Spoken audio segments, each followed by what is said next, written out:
Isang magandang umaga po muli sa inyo mga kaibigan. Latest weather update po tayo ngayong araw ng Huwebes, unang araw ng Pebrero 2024. Pero bago tayo magpatuloy, huwag mong kalimutan mag-like and subscribe and always hit the notification bell para ma-update at ma-notify kita sa ating mga susunod na latest weather update. So as of now mga kaibigan, patuloy pa rin po natin binabantayan eto nga pong active low pressure area or yung trap ng low pressure area dito nga po sa may bandang Silangang Mindanao na may estimated pong layo na 1,020 kilometers. Silangang Mindanao po yan mga kaibigan. So pinag-iingat po yung lugar na bandang Mindanao no sa posibleng pagbabaha at landslide. Dito po tayo ngayon ng hypnosis natin sa ilang bahagi ng ating bansa. Northeast monsoon po nakaka-apekto sa ilang bahagi ng Luzon at ng Visayas at trap naman po ng low pressure area sa ilang bahagi ng Mindanao. So tuloy-tuloy tayo mga kaibigan dito po sa area ng Central Visayas,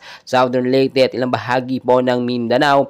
Maulap na panahon po ang mararanasan dyan na may mga rainfall, shower at thunderstorm dala po ng trap ng LPA. So ito pong LPA ay under observation pa rin po ngayon ng Pag-asa within 24 to 48 hours. Kung ito po lalakas, ito po yung magiging kauna-una ang bagyo ngayon 2024 at tatawagin po itong bagyong Aghon sa Pilipinas. So dito naman po tayo sa area po ng Central Visayas, Southern Leyte at ilang bahagi ng Mindanao. Maulap din po na panahon ng mararanasan dala po ng trap ng low pressure area. Mag-ingat po sa posibleng pagbabaha at sa mga landslide prone area, magdala po ng payong jacket kapote, panlaban po yan sa malakas at sakaling bigla ang pag-uulan. Sa area naman po ng Metro Manila at ilang bahagi ng ating bansa, ulap po na panahon ng maranasan sa hapon na may mga isolated light rains no at heavy rainfall pagdating sa gabi. So mas magandang kakahanda tayo anumang oras, may ulan man o wala. Tulad ng aking sinasabi mga kaibigan,